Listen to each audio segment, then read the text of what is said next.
Okay. Okay. I think I have the question. Auntie? Okay, ready? Okay. 3, 2. Hi, my name is Zara, and I would consider myself a producer.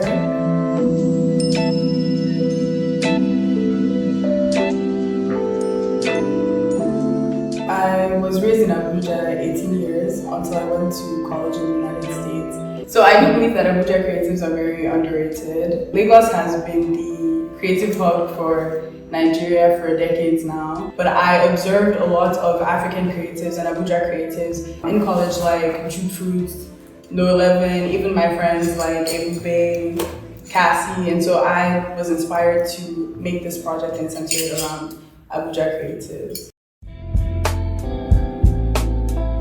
In a globalized society, we tend to prioritize Western art forms, even though we don't know that we're prioritizing it. So I can see how often these artists immerse themselves in African history and just reading in general. I miss you, Kate. My name is Dahlia and I'm a visual artist. Since I was very young, I would spend hours just really playing around and drawing things. And it was never necessarily imitating what I saw. It was mostly channeling within. For me, my biggest foundation for art is like emotions. So depending on what I was feeling, I would draw very different things. Well, basically, I just make a lot of pieces, both graphically and on paper. I use a lot of different mediums, techniques such as stippling, acrylic paint, and also acrylic pens, and just a bunch of different mediums. So it's mostly just experimental. This one is one of my favorites creatively because actually this was not made with paint, this was made with tea. So the colors are from blackcurrant tea. When I made the tea, it was so strong in color and I was like, this could make like a good water color. So for me, the way that I express my African identity through my work is with the use of features, especially like using a lot of Afrocentric features in my artworks and a lot of my characters. So whether it's big lips, big noses, just features that are normally considered shamed by the West in general. And I like to kind of take a spin on that and really show how beautiful those features are. You were inspired by Afrocentric features and portraying that in your art. Could you talk a bit about some pieces that you have that showcase and highlight that? I'd say this is a perfect example. I really like exaggerated features, and I feel like there's such a bad connotation between like having bigger features. Even within African culture, when that is such a common thing, but like there's still such a big disdain, you have to have like smaller features and everything, when I think they're so admirable. So I like to incorporate that into my artwork. So like the hairstyle, just kind of like bringing in obviously like my identity into my artwork, I think is mostly the key thing I try to do. So as a woman, as a young woman, especially a young African woman, have you ever felt hindered in any way, and how do you combat this and come out with that? I think for me, the main thing is feeling kind of overshadowed, like my artistic passion and skills being kind of overshadowed by the family a lot, in that I don't want to say my family does not support my art in any way, but more so that they're like, it's just side thing, something to put aside. And that has in some ways made me feel small in terms of my, like, seeing myself of how capable I'm able to be with just my art and not other things. Through that process of trying to understand certain art forms, it gives them more awareness to the political and social status quo. For example, like Manuel has a lot of paintings that are centered around like the prosperity church in Nigeria and how politicians ultimately exploit the Nigerian population, blah, blah, blah, blah. Hello there. If you don't mind introducing yourself, just telling us your name, who you are, what you do. Just give us a little introduction. My name is Emmanuel. My friends call me Emmanuel. I am Petal Spark. I make cartoons and paintings about the social and political state of our country. And then I make cartoons about anything that I feel like making that day. Could I ask, what about your childhood led to that or inspired you wanting to pick that up and take it on?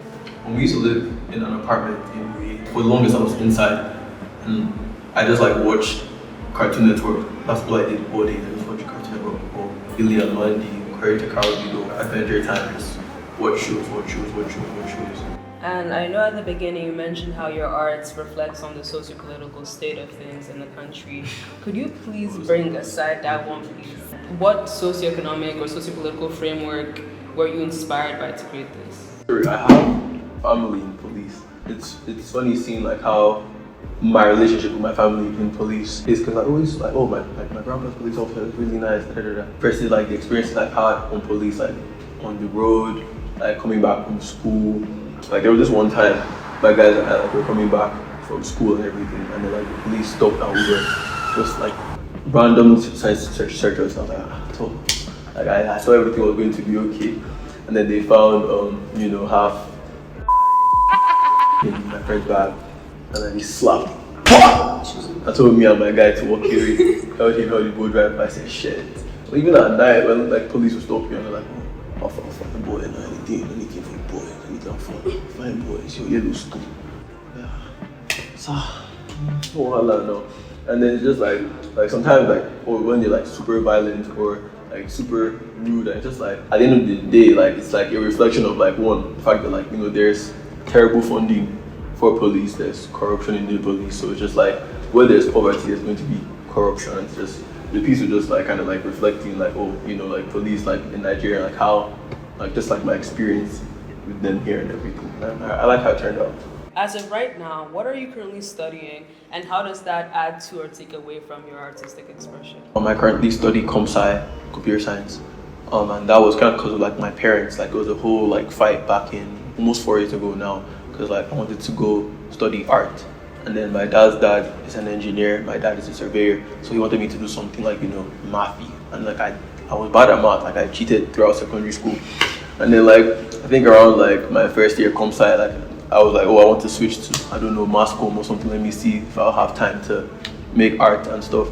I'm in my 4th year, so like I finally have time to do both in some way. I'm still figuring it out.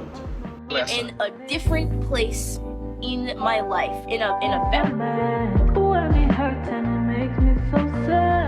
I'm Faridah, and I'm an artist/writer, but an artist for today. I would definitely say, like, as a kid, I made a lot of art with my cousin. So my cousin is an artist as well. So we would just like doodle around, and we would like have a table in my parents' like sitting room, and we would just draw. And I feel like you develop those things from youth sometimes. So I would say it started from there. I'll buy you diamond rings, let you know that you're special. I plan on studying architecture. I would definitely say I wanted to do something in STEM because women in STEM, why not? So architecture is like, think about it, I'm an artist on a grand scale. I'm building things. And architecture is not just about the structures. You're like creating a built environment through buildings as art in a way. So I kind of like went into it being like, I can project the narratives and stories of people on such a grand scheme. So why not? I can deal with the numbers. So, and I'm very much like traditional. I like to have my thoughts on paper. Like I like to write things down, like a brain dump, just to get all my thoughts out. As a woman in the field, how do societal pressures affect you? I wouldn't really say they affect me to that much of a degree, because I like to make my art a personal thing. Like I like to like do it in my sketchbook. No one is seeing my sketchbook but me. So in a way, it's like if I'm close to you, you get to like, you come into that world. I feel like with most artists, art is so intimate until you're ready to like put it out there and sell it. So this piece is called Sea of Lies. I basically wanted to take a play on, how we wear clothes to conceal things. Yeah. I wanted to use cloth, this is painted on, to reveal the reality of the state of Nigeria. So I basically used embroidery to really put into emphasis the problems that we have. I had a very personal and unique moment with Ukandi, who's also another artist in this documentary, because he sort of reaffirmed me, especially as a growing creative, that sometimes this journey isn't linear, which I think creatives need to learn, because it's not a smooth ride. Nothing is promised to be smooth and easy. So, as an African creative, do you receive judgment for taking a non-conventional route? And if you do receive judgment, how do you face it? Yeah, I think so. Everybody would, you would always receive judgment, but it's not something I've cared about. Like, I don't give what people say. I like to express, and I like to express across mediums. You're going to face judgment, because it's not like taking the creative route is, in some aspects, it's not the same as getting a job where you're stable, where at the end of the month you're having, even if you're being paid 200k. So there's very little stability. Society will tell you, society will punish you for not being conventional. Society will punish you. Now I want to ask you two more questions. What's your most important creative virtue after everything you told us today? No, sorry, I don't think you should make unoriginal art. Like, instead, like, you shouldn't like try to be like somebody else. You shouldn't like steal art. I think that's weird. And like, even like the way like I decided to play with colors and everything here was inspired by this artist on Twitter called Abuja'S. I hope I'm not butchering his name, but he was like an Igbo American, like Nigerian, like he's an artist, and he does like really colorful, like cartoony type paintings. Like they have like, you know, deeper meanings on there, like similar to the kind of art that I want to create. So I like the way he uses color. And then like two, I feel like people make art to be profound, like, oh yes, like my art is like deep and like philosophical. Like sometimes like I want to make art talking about like what's going on like in my country, Nigeria. And other times like I'm animating cartoons to post on TikTok. You get what I'm saying? So it's just like, I think it's weird like when people see art as only like a means to be pretentious, where like art in general is just like self-expression. So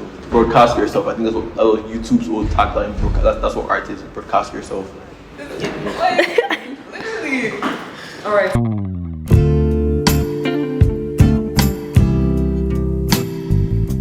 Wholeheartedly, I accept my heritage. I love being Nigerian. So I honestly, throughout the process, I like that I chose to use it as a medium to explore that. So I used newspapers to be a visual representation of that. Can you describe? Obviously, it's me. So I would definitely say this was the final piece in my collection. As you can see on it, it says Nigerian made, and the day the Nigeria got independence. I kind of use this piece to symbolize that I finally come to terms with my identity and I've accepted it. And it's like I'm kind of like a product, the barcode, a product of my environment in a way, but I get to choose how I integrate into my society in a way. This piece was bringing it all together, and having me in the middle was solidifying that I am a product of this environment, despite the good, despite the bad, and I appreciate it all. Like, but to you, those are shaking. Is creativity inherent or acquired? Whoa! I definitely think like everybody is born like with some level of creativity. Obviously like nature nurture, like some people are born like, okay, naturally good at something, like who's motivated, who shows up every day is going to become better than you at that thing. Now like with somebody who had a natural creative flair and then spend the time like developing that flair over and over, like they're always going to have an edge over somebody who's like learned and studied about creativity and get to a place where they can do creative stuff. Like it's a lot of hard work they did. It's blurred lines. You can develop creativity. I mean, they're fundamentals, so it can be learned, right? But at the same time, it is something some people are born with, but I would say nature nurture. I feel like, because I feel if we're all born as blank slates, then you have to have picked it up somewhere. Yeah. Pre-formative years, formative years, like probably what you grew up listening to, what kind of music, what kind of parents you grew up with, what kind of kids, what kind of neighborhood. What's your most important creative virtue? Oh my gosh, wait, this is a good question. For me, it's eliciting emotion. Whatever it may be, I think the beauty of art is being able to trigger a response from people. And whether it's someone looks at something and they're like, that makes me kind of uncomfortable, or wow, that's really pretty, or I don't know, whatever it may be, or even sadness, whatever it is, I think being able to actually trigger something from someone, like an emotion, is really important for me. I think it's, yeah. I would definitely say, starting as a creative, you're always comparing to something, but I feel like for me, I always try to live by the art of creating is more important than like actually the output itself, because I'm telling you, starting is the hardest part. So just do it. I'm not trying to be like, but you know, like just put stuff out, just try to express, because I feel like once you get out of this thing where you're comparing your art to something else, like, oh, this is the standard, who said that had to be the standard? And you know, it's like you see so many like classical pieces out there, and it's like, why do I feel like that is optimum art? So why is that the standard of art? So it's like you need to be your own standard and create your own standard and create your work that fits into that, and the right crowd will accept it as long as you do. What message do you have for emerging creatives in Abuja? I would just say hard work, prayer, continue to open your mind to the possibilities that exist. I do think I've grown as a person because of this project and because of immersing myself into more creative activities. So What can we look forward to? everybody should follow Creative Boom Abuja because we'll continue to showcase and push those creatives' work to the forefront. So just keep in mind, follow Creative Boom Abuja on Instagram.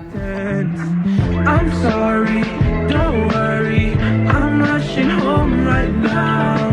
This party, your body, two things that I need right now. This liquor works too slowly, I need to feel this moment. But I'm sorry, don't worry, I'm coming home. So I'm not a creative director, but like, yeah, immediately he told me, I understood the assignment because I'm the GOAT. I'm seen as like a waste of investment. It's not. When I blew, I will not remember you.